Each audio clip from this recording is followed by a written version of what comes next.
Hi, my name is Ruthie Wood, and this is my lesson review for SPD 470 for our Topic 8 conclusion. So the lesson that I chose to use was the first lesson that I submitted for this course, which is what is volume? And this introduced the idea of volume and units and how to find volume of three-dimensional objects.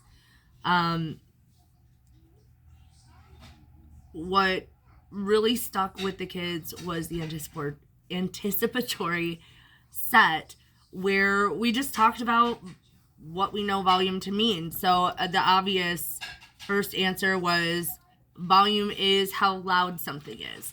So we talked about how something can be really, really loud or really, really quiet. And that's how much sound is in something. And then we talked about hair. If your hair has lots of volume, it's really big. And if it doesn't have very much volume, it's pretty flat and fine and lays down on your head. That really kicks something up with the girls. So then we introduced volume as something, a measurement of how much space is in a thing, how much space something takes up.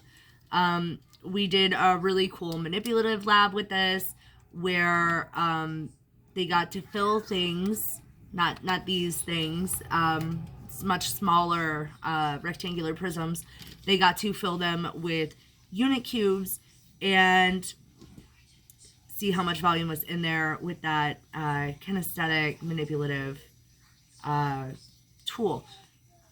One of the things that I would, there's two big things that I would change in here is I had to stop mid-lesson and go through and review what a unit was.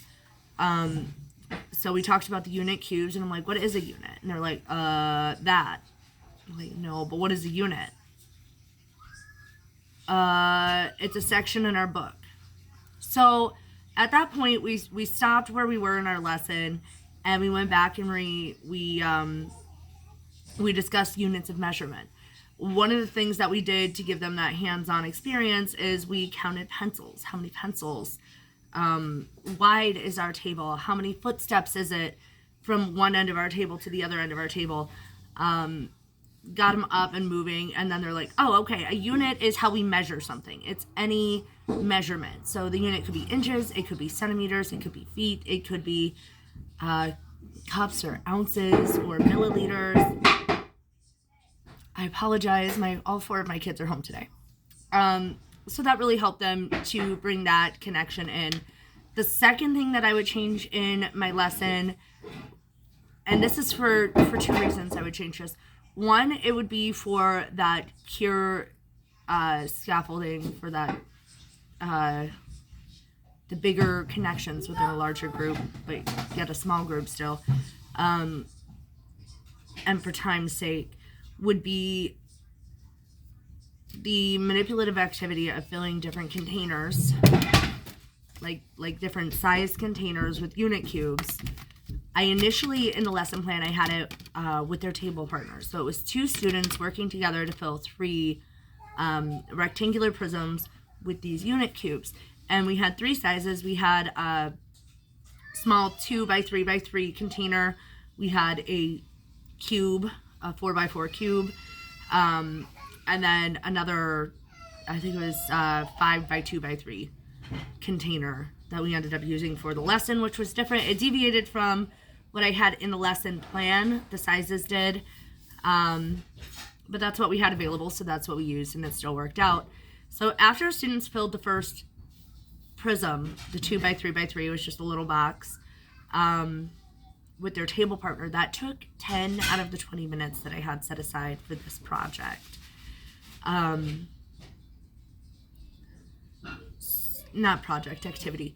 So what we ended up doing is mid-lesson we stopped. I said, all right, this is what we had planned, and I'm realizing now that this is going to take up too much time. So what I want you to do is I want you to go with the table next to you, push your tables together, and we're going to do groups of 4 for these next 2 rectangular prisms. And they had that done in 5 minutes. Part of that could have been because they knew the procedure that they were doing after doing the first rectangular prism, that small 2x3x3 with the 18 cubics unit cubes in it. But I really think having that group connection, more than just two people, really helped to encourage more cooperation and communication within the group. And they were able to get those next two sets done very quickly. And I believe they measured at 30 and 54. So,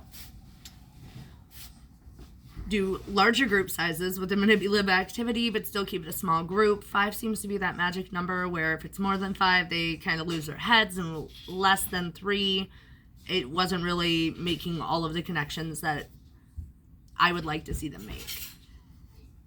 And then just going over the terminology a little bit more. Those are the two really big main things that I would change in that lesson plan. Is a deeper review after the anticipatory set with what is a unit of measurement before we dove into volume, which can be this huge, intimidating topic, especially for 5th graders. And for modeling reflection, I think I did that throughout teaching the lesson. When we stopped and reevaluated, this is something that we did as a class too. So it wasn't just like, oh, hey, wait, I messed up something, let's go back. It's like, we're not quite getting something here. Let's go back and take another look at this. This is something that you would have learned early in the year or last year. And then we were able to kind of do a gallery response and pull that prior knowledge out. So I was able to model that for my students by doing it in real time. So they saw hey, okay, something's not right, so let's go back and figure out how we can fix it. Something's not quite making sense, so let's go back and figure out how they can fix it. And so with that reflective analysis, I was able to model that for my students within the lesson, and overall it went really well. Now, I had the amazing advantage of being able to actually teach this lesson in a classroom environment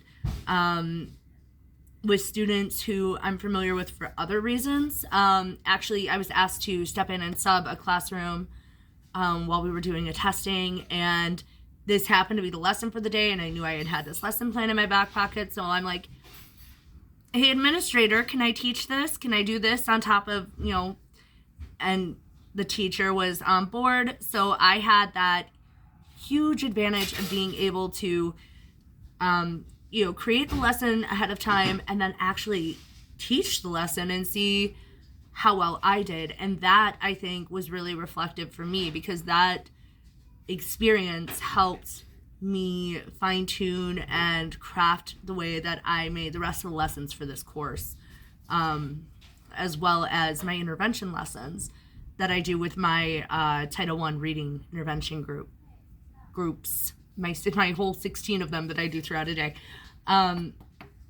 So being able to go back and reflect on the lesson without having taught it, I don't know that I would have made those changes. But now that I've taught the lesson, I go back and it's almost human nature at this point. Each lesson that I create from here on out, I'll walk through, and it drives my kids nuts, because I'll go through and I'll run through the whole lesson out loud. I'll record it, or I'll do it with one of my kiddos. And it shows me where I may be lacking, or any little things that I need to add or improve. So I can model it just by doing it and doing it in real time with my class and showing them hey, we're all human. Let's go back and figure out what works better. So yeah, I think that's it. I've really gotten a lot out of this course, and I just really want to say thank you, and I appreciate all the tools that have been provided for us, and it's just been a really great 8 weeks.